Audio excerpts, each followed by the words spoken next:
అన్న ఎట్లా నడుస్తుంది? గ్యాస్ రేట్లు పెరిగినాయి మరి ఎట్లా నడుస్తుంది మీకు? అసలు నడుస్తుందా? మాకైతే ఏం నడుస్తలేదు.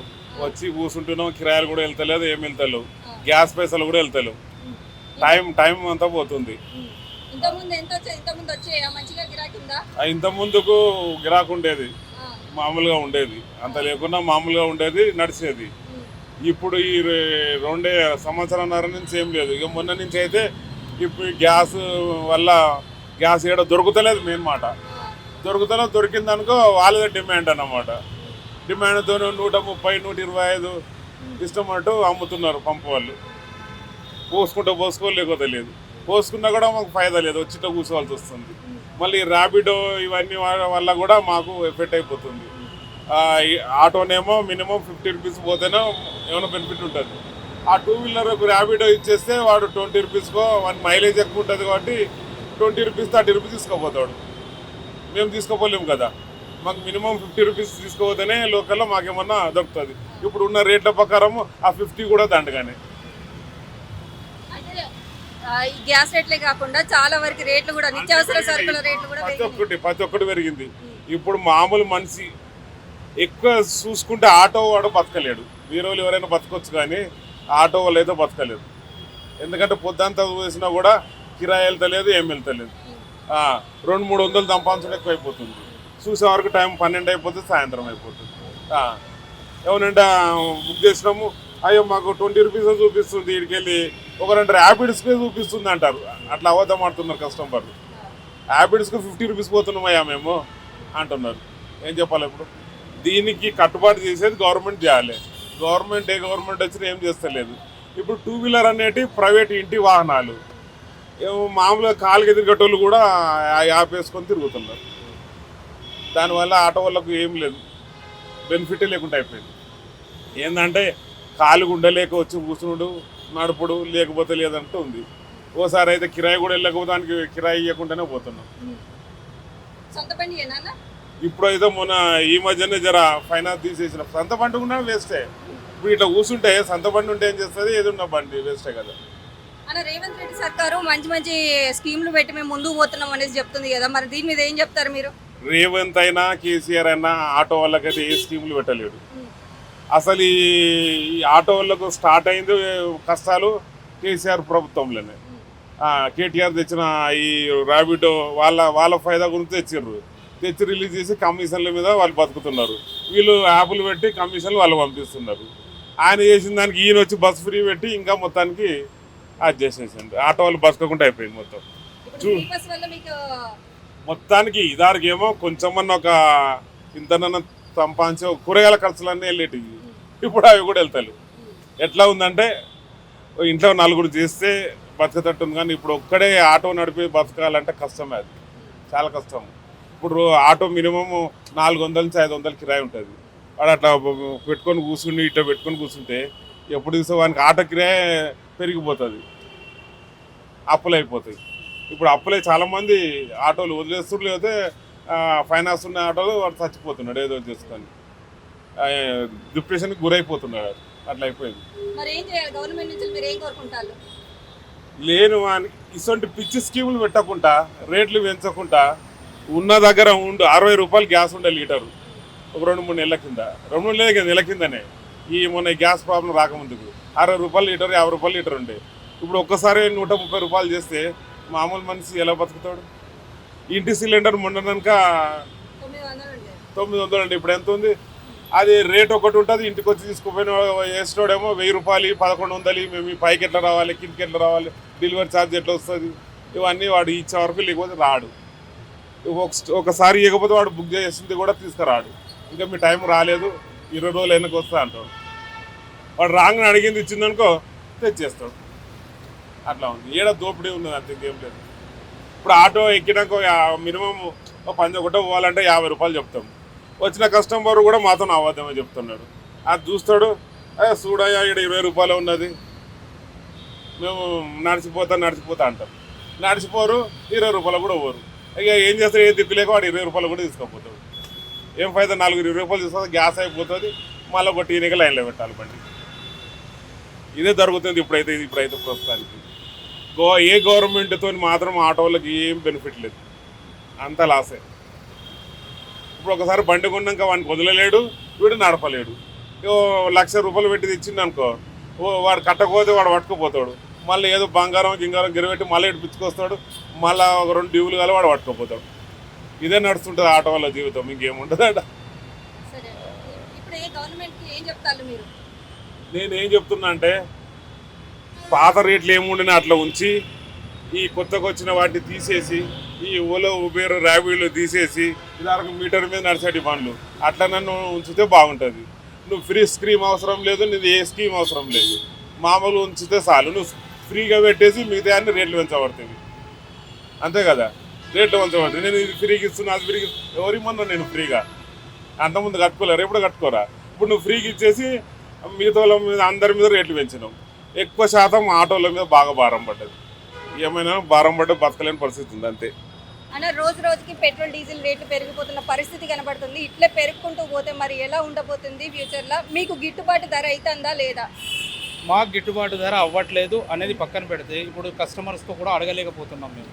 ఎలా అడగాలి? వాళ్ళకి శాలరీస్ పెరగల, వాళ్ళు ఎక్కడి నుంచి తెచ్చిస్తారు?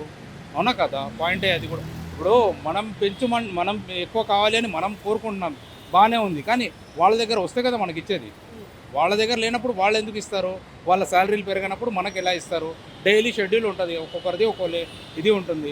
డైలీ నేను 50 రూపీస్కి వెళ్తాను అని ఉంటుంది. ఆ 50కే వెళ్తారు ఆయనకు నేను 80 ఇవ్వండి, 100 ఇవ్వండి అంటే ఎందుకు ఇస్తారు? ఇవ్వలేరుగా, ఎందుకంటే ఆయన శాలరీ పెరగదు కాబట్టి ఇవ్వలేరు. సో ఏంటంటే ఇప్పుడు రాను ఏమైపోతుంది అంటే, ఈ ట్రాన్స్పోర్టింగ్ అంతా బంద్ అయిపోయింది, క్లోజ్ అయిపోతుంది. ఎవరి కాలు నడక వాళ్ళు నడుచుకుంటూ వెళ్ళిపోవాలి, వచ్చేస్తుంది 100%. లేదా వాళ్ళ ఓన్ సైకిల్ ఏదో పెట్టుకొని సైక్లింగ్ చేసుకుంటూ వెళ్ళిపోవడం తప్ప ఇంకా ఈ పెట్రోల్ డీజిల్ ధరలకు తట్టుకోలేము. మేము కాదు, సామాన్యులు ఎవ్వరు తట్టుకోలేరు. నార్మల్ గ్యాస్ ₹52 ఉన్న గ్యాస్ రేటు ఈరోజు 93 రూపీస్, 98 రూపీస్ ఒక్కొక్కరు ఒక్కోలా పెట్టారు. ఎక్కడి నుంచి తెచ్చి పెడతాం చెప్పండి? మాకు పోనీ ఇక్కడి నుంచి ఆదాయం పెరిగిందా అంటే లేదు. ఎవరు మాట్లాడరు, ఏది చేయరు. ఆటో అంటే వాల్యూ లేకుండా పోయిందమ్మా. ఆటో నడిపేవాడికన్నా నాకు తెలిసి రిక్షా నడిపేవాడికి వాల్యూ ఉంది, కానీ ఆటో నడిపేవాడికి వాల్యూ లేదు. అర్థమైందా? ఆ రిక్షా నడిపేవాడికి కాకా పోనీ అంటారు, ఆటోడికి రే జాందేరే అంటారు. అంటే ఏంది అంటే మనిషి కాదా? మనుషులేమే కదా. ఆ పోలీసు వాళ్ళు కూడా మాట్లాడే మాటలు చాలా ర్యాష్గా మాట్లాడతారు జనాలను. ఎట్లా అంటే ఆటో వాళ్ళు అంటే కించపరిచి మాట్లాడతారు, ఎందుకో మరి అర్థం కాదు. అందుకోసం ఏంటంటే ఈ ఆటో ఫీల్డే వేస్ట్ అమ్మా. మేము ఏంటంటే నిజంగా చెప్పుకోవాలనుకుంటే కరెక్ట్, ఇక్కడ పబ్లిక్ సర్వెంట్స్ ఈ డ్రెస్ వేసుకునేది ఎవరు? పబ్లిక్ సర్వెంట్స్ వేసుకుంటారు, అవునా కదా. కాకపోతే ఇక్కడ ఏంటంటే మేము డైరెక్ట్గా తీసుకుంటున్నాము. ఇప్పుడు గవర్నమెంట్ సర్వెంట్స్కి ఎలా ఉంటుందంటే, వాళ్ళు తీసుకొని గవర్నమెంట్ వాళ్ళు వీళ్ళకి ఇస్తున్నారు, అంతే కదా. వాళ్ళు తీసుకొని వీళ్ళకి ఇస్తున్నారు కాబట్టి మధ్య వాళ్ళు ఉన్నారు కాబట్టి వాళ్ళకి ఎవరు అడిగే ఇది లేదు. మాకెట్లా ఉందంటే డైరెక్ట్ అడుగుతున్నాం కాబట్టి మేము వాళ్ళకి ఏదో భూతాల్లా కనిపిస్తున్నాం. ఎక్కువ అడిగేస్తున్నారు, ఇంత అడుగుతారా, ఎక్కడి నుంచి తెచ్చిస్తారు, ఏమనుకుంటున్నారు, వీళ్ళు వాళ్ళ ఇష్టరాజ్యం చేస్తున్నారు. అంటే ఎవడు ఇష్టరాజ్యం ఎందుకు చేస్తారు? వాళ్ళకి ఏదైనా ఎవడొచ్చినా సంపాదించుకోవడానికి వస్తాడు. ₹5 ₹10 అడుగుతాడేమో, కోట్ల ఆస్తి ఉన్న ఆస్తి అంతా అడుగుతాడా? ఇస్తారా వీళ్ళు? ఇవ్వరుగా. జనాలకు అర్థం అవ్వట్లేదు, వాళ్ళు కూడా చాలా ర్యాష్గా మాట్లాడుతున్నారు. అసలు ఈ ఆటో ఫీల్డే వేస్ట్ అయిపోయిందమ్మా. అంటే ముందు ఎలా ఉండబోతుంది అనేసి అంటారు మరి? ముందు ఈ ఆటో ఫీల్డ్ పోతుందమ్మా. ఇంకా నాకు తెలిసి అయితే ఏంటంటే ఈ ఆటో ఫీల్డ్ ఇంకా క్లోజ్ అయిపోయింది. ఎవరిది వాళ్ళు నడుచుకుంటూ వెళ్ళిపోవడము ఇలాంటివి జరుగుతుంది. గవర్నమెంట్ లేదమ్మా, గవర్నమెంట్ ఏదో ఇస్తానంటున్నారు, ఇవ్వట్లా. గవర్నమెంట్ నుంచి ఏది ఆశించడానికి కూడా లేదు.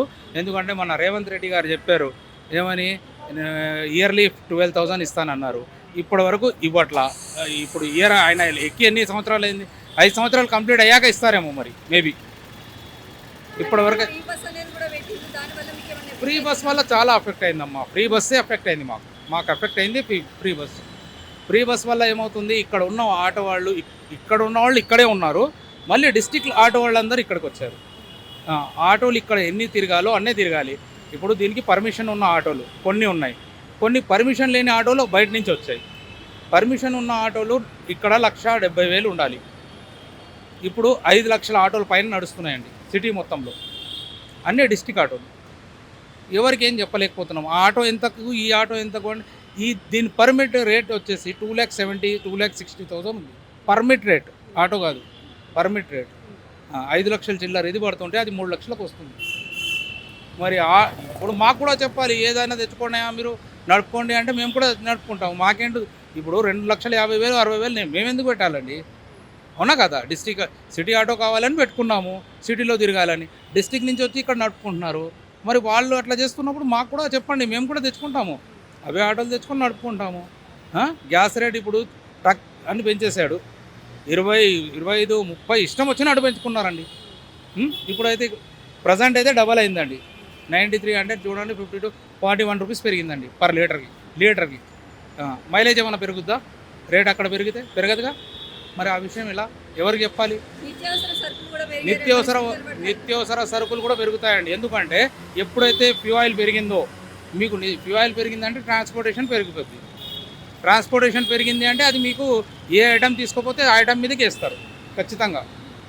అంతే కదా. ఇప్పుడు ట్రాన్స్పోర్టేషన్ పెరిగిందంటే మీరే ఉన్నారండి, ఆయిలే కాదు, ఏదైనా బియ్యం తీసుకొస్తున్నారు, ఎక్కడి నుంచో ఎక్కడికి తీసుకొస్తున్నారు. సో దానికి 10,000 ఛార్జ్ అవుతుంది. ఆ ఛార్జ్ ఎక్కడ? మీ ఇంట్లో నుంచి అయితే బెటర్గా ఆ బియ్యం పై నుంచి వచ్చే సంపాదనలోనే ఎక్కువ ఆశిస్తారు. అవునా కదా?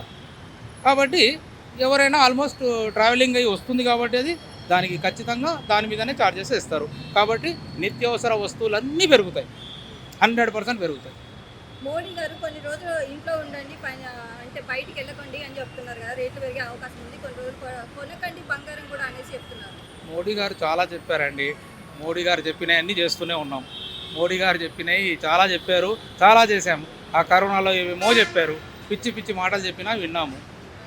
మరి ఇప్పుడు కూడా మళ్ళీ లాక్డౌన్ పడే పరిస్థితి రాబోతున్నది అనేసి కూడా అన్నారు కదా. లాక్డౌన్ ఇప్పుడు లాక్డౌన్ కంటే ఏం మంచిగా ఉంది చెప్పండి? అంటే చెప్తున్నాను, చేసుకొని బతికేవాడికి మాత్రం ఇబ్బందులే ఉన్నాయి మేడం. చేసుకొని బతికేవాడు ప్రతి ఒక్కడు ఇబ్బందుల్లోనే ఉన్నాడు. కూర్చొని ఇక్కడిదక్కడ అక్కడిక్కడ చేసేవాడు మాత్రం బాగున్నాడు. అంటే వీడి టోపీ వాడి నెత్తి మీద, వాడి టోపీ వీడి నెత్తి మీద పెట్టేవాడు బాగున్నాడు. మాలాంటి డైలీ కష్టపడే వాళ్ళు మాత్రం ఖచ్చితంగా సఫర్ అవుతున్నారు. అందరూ సఫర్ అవుతున్నారు, ప్రతి ఒక్కరు. అంటే చెప్తున్నాను, సెక్యూరిటీ కానివ్వండి, ప్రతి ఒక్కరండి, ఎవరైతే చిన్న వర్క్ చేస్తారో వాళ్ళందరూ సఫర్ అవుతున్నారు. కూర్చొని తినేవాళ్ళు తింటున్నారు, వాళ్ళు బాగానే ఉన్నారు. అందుకే ఏంటంటే ఇక్కడ మారరండి, ఎవ్వరు మారరు. మనం మారుస్తామంటే వాళ్ళు మారరు 100%. ఎవరిని మనం మార్చలేము కూడా. గవర్నమెంట్ నుంచి మీరు ఏం కోరుకుంటారు, ఏం చెప్పాలనుకుంటారు వాళ్ళు? ఏం చెప్తామమ్మా, ఏం చెప్పినా వినరు. ఇదైతే వాస్తవం.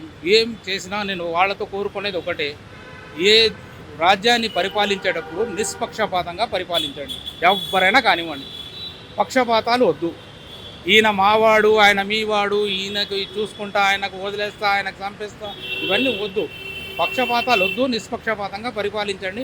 4 రోజుల జీవితం, ఇవాళ ఉన్నాం రేపు చేస్తాం, ఎప్పుడు పోతాం ఎవరు తెలియదు. ఉన్నన్ని రోజులు హ్యాపీగా ఉండండి, హ్యాపీగా ఉండనివ్వండి. లేనిపోని ఘర్షణలు, గొడవలు ఎందుకండి? అవసరం లేనివన్నీ పెట్టేసి టెన్షన్ పెడుతున్నారు జనాలకు.